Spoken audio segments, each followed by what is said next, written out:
Senhor, meus irmãos em Cristo Jesus, estamos aqui para mais uma lição, hoje a lição número 7. Deus intervém através de suas ações. Bom, aqui quem vos fala é o professor Ronald, obrigado por estar aí, pronto, estamos aqui para servir os amados irmãos. Vamos para a lição de hoje, no seu textuário, a lição de hoje tem como textuário Salmos 50, versículo 15, que diz: invoca-me no dia da angústia, eu te livrarei e tu me glorificarás. A verdade aplicada diz: Esther não se corrompeu com o sistema e, apesar de estar intimamente inserido nele, continuou fiel a Deus e ao seu povo. Nós temos três objetivos: entender que a única alegria está no Senhor e destacar que o verdadeiro refúgio está em Deus, ressaltar a importância também do jejum. Ter referência está em Esther 4, versículos 13 ao 16, por favor você leia aí, eu já vou para a introdução. Estudaremos que Deus honra o desejo profundo de cada cristão em estar em sua presença e que a oração e o jejum são recursos que o povo de Deus não deve desprezar, principalmente em dias difíceis e trabalhosos. Ponto 1 é o ladrão da alegria. Nós temos três subpontos: lidando com adversidades, alegria da salvação. A verdadeira alegria está em servir. É importante que você entenda, meu irmão, minha irmã, que ninguém pode roubar a alegria de você. Podemos ter momentos tristes, mas não um estado de tristeza. A chave do local onde está guardado ela, a felicidade, está em tuas mãos, ok? Nunca deixe essa chave, tá, nas mãos dos outros. Aliás, nem pode estar, porque o coração é teu. Entenda isto, por favor, amém? E aprenda a gerenciar suas emoções. Na história de Esther, vemos um momento de tristeza do povo em virtude de Amã tentar roubar a alegria do povo judeu. E Esther, diante do ladrão da alegria, demonstrou um equilíbrio emocional. Então, vocês vão lembrar, vocês lembram das outras lições anteriores que falamos, que Mardoqueu, Esther e os judeus que estão lá, tá, no reino do Medo-Persa, eles estão por escolha. Tá? Entenda muito bem isso. Tá? O povo foi levado em cativeiro para a Babilônia. Após 70 anos de cativeiro, o Império Medo-Persa assumiu o governo e liberou para que os judeus voltassem para a sua terra. Mas como a Babilônia era um país extremamente próspero na época, eles escolheram ficar. Então eles não estavam lá debaixo do chicote, eles estavam por escolha. E isso é importante entender porque eles estavam felizes lá até esse momento. Tá? Então veio um momento de perseguição, veio um momento de tristeza, tá? Mas Esther sabe gerenciar, tá, isso na direção do Espírito Santo, né, na direção de Deus, tá, esse momento e a sua vida emocional, tá? Ela não deixa que estas circunstâncias lhe tirem o melhor da vida. Lidando com as adversidades, quer desejemos ou não, as adversidades fazem parte da nossa existência. Elas podem, né, nos fortalecer e nos tornar pessoas melhores. Veja, eu creio que uma grande maioria, tá, já sabe disso. Isso é um fato inegável. Todos passamos por algum momento de adversidade. Isso faz parte, tá? E você deve perceber que as adversidades nos fortalecem. Se você souber tirar proveito da adversidade, isso vai fortalecer você e vai tornar uma pessoa melhor. Por exemplo, Mardoqueu, ele obteve o que não buscou, o maior poder abaixo do rei. É interessante isto, né? Porque Mardoqueu, ele não foi atrás do poder. Ele simplesmente serviu ao rei, né, falando do que alguém queria matá-lo, né? E as circunstâncias, tá? Por sua fé em Deus, né? Fez que tudo contribuísse para o bem. Então, mesmo que ele passou perseguições, mas adversidades, né? E essas adversidades contribuíram para que ele se tornasse alguém melhor na sociedade. E Esther, mesma coisa, tá? Esther escreve história. Esther entra na história bíblica por essa postura, nessas adversidades. Entenda que eu estou dizendo que as adversidades também carregam consigo oportunidades. Alegria da salvação. A verdadeira alegria nunca depende de não se ter problemas, mas sim da forma como reagimos a ela. Ok? Então, as circunstâncias, os problemas, não são os problemas em si. O problema é como nós reagimos particularmente. A minha reação, tá? A tua reação é a determinante da circunstância. Isso é importante. Você não pode deixar que a circunstância influencie, tá? A tua felicidade, a tua alegria. Não. Você tem que entender que você tem a capacidade de gerenciar teu coração. Tá? É você que vai decidir se vai permanecer triste ou simplesmente se alegrar.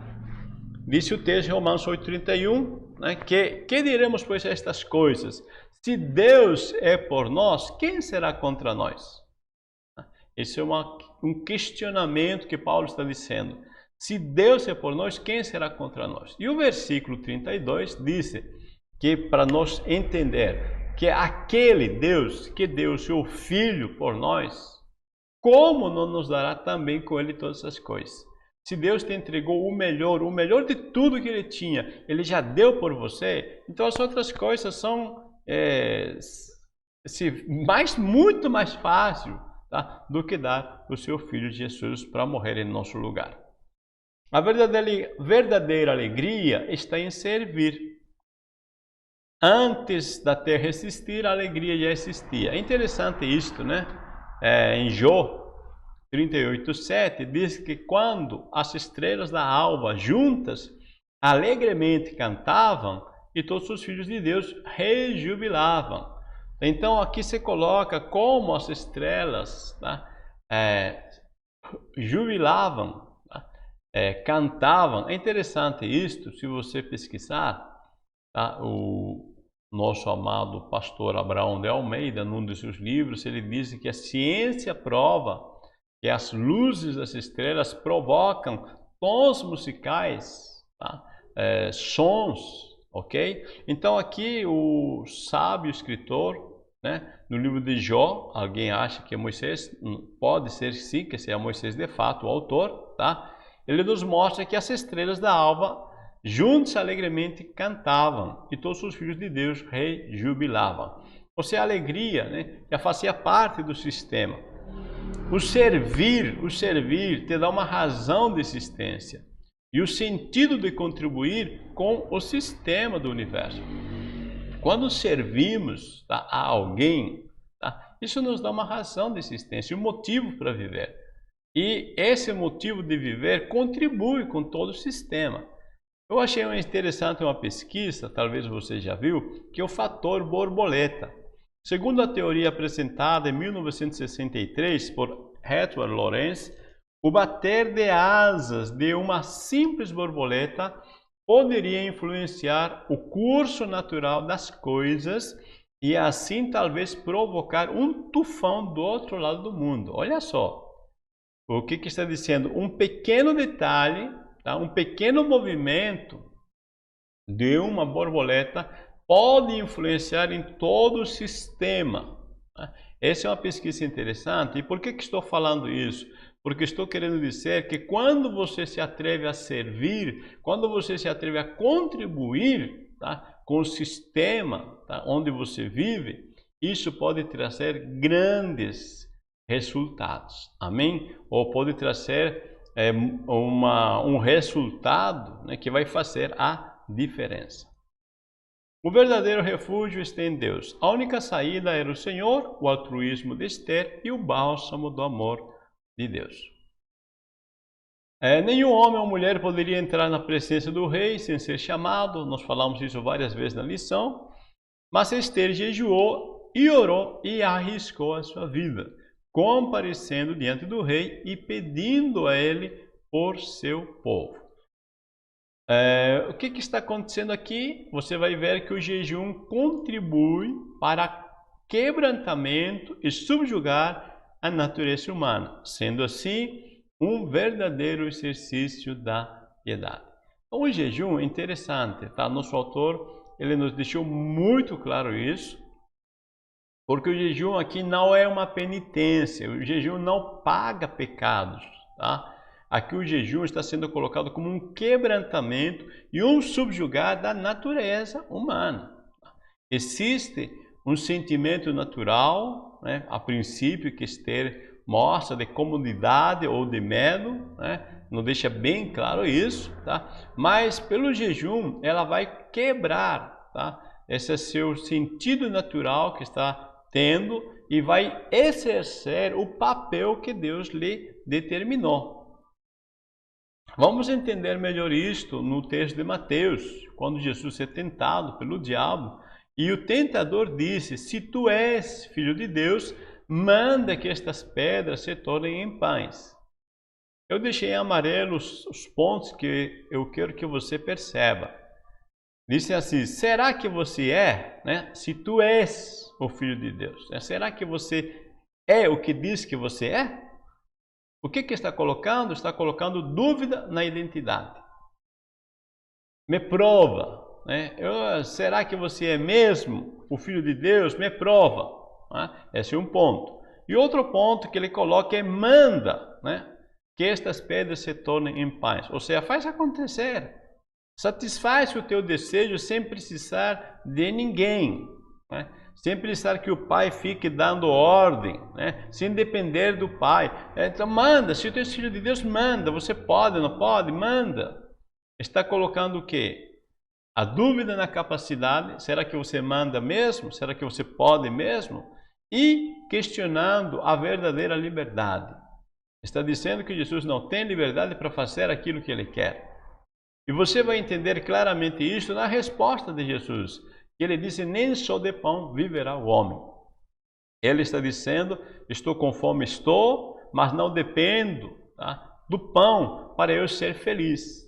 E que quando diz mais da boca de Deus, está dizendo o que Deus diz, eu confio.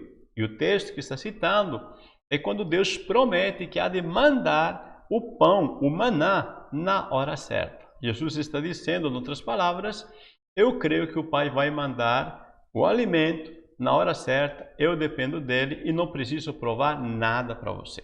É muito importante o irmão ou a irmã que tenha consciência, tá, que você é uma filha de Deus, você é um filho de Deus e não precisa provar nada a ninguém, ok? Porque senão você vai ficar, tá, enrolado, tá, com as circunstâncias. Então eu estou também colocando aqui para você perceber que o maligno, né, o diabo, o tentador, tenta Jesus numa coisa natural, comer pão.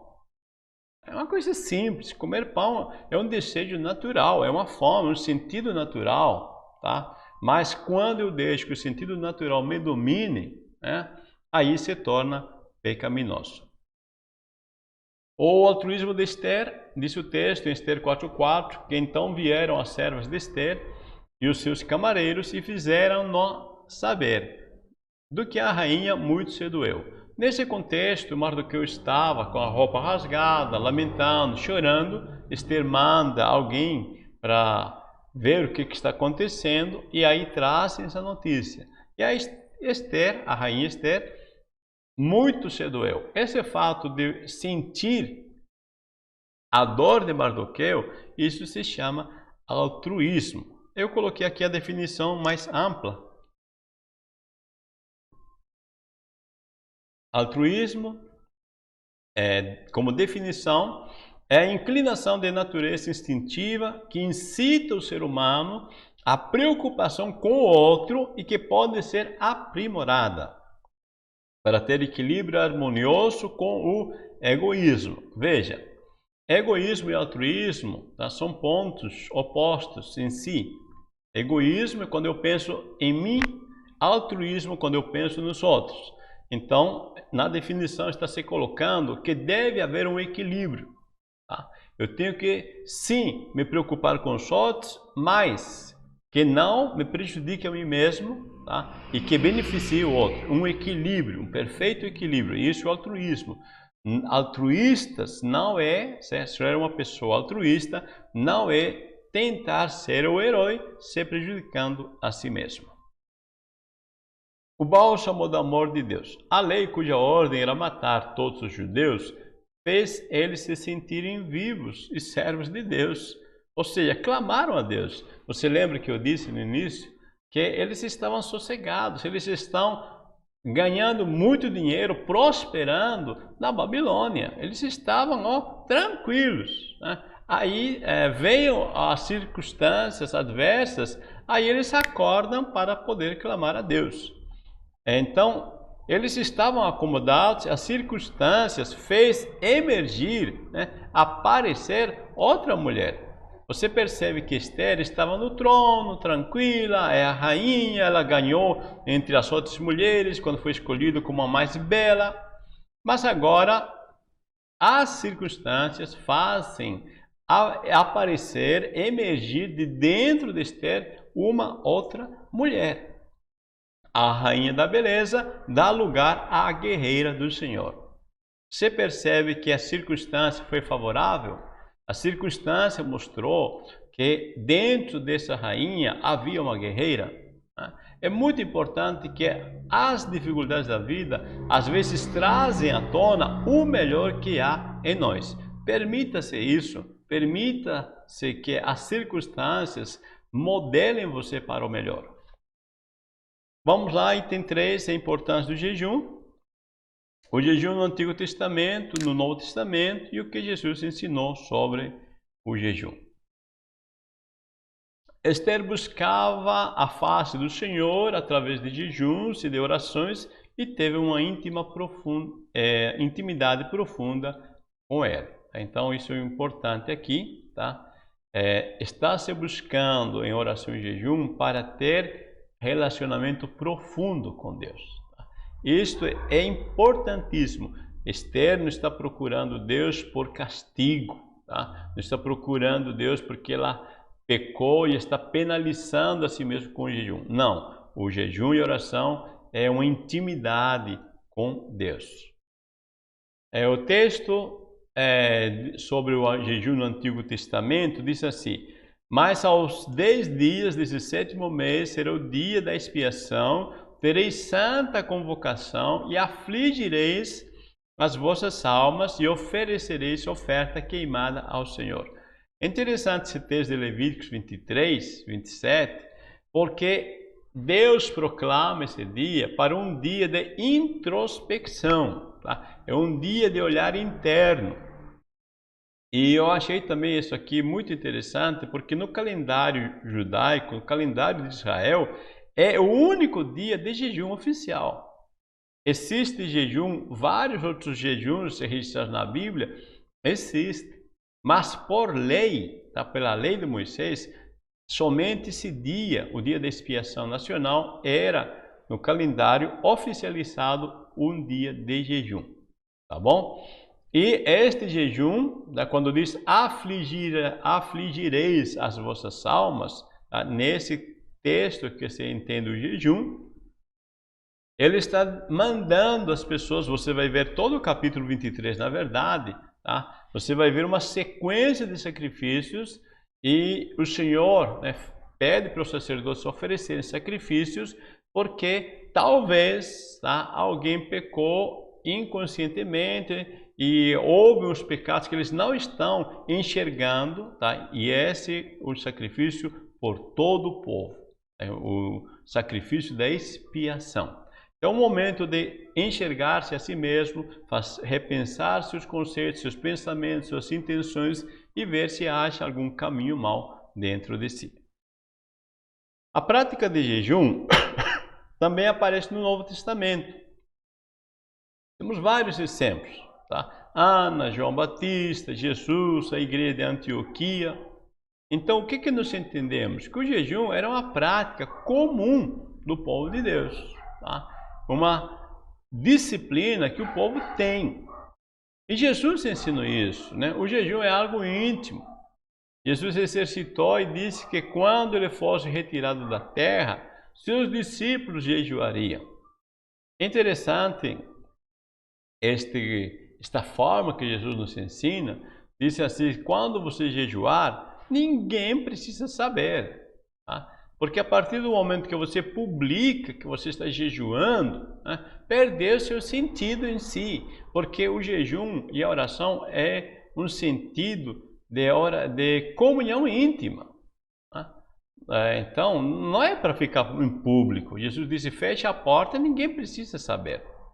Então, isso é importante, tá?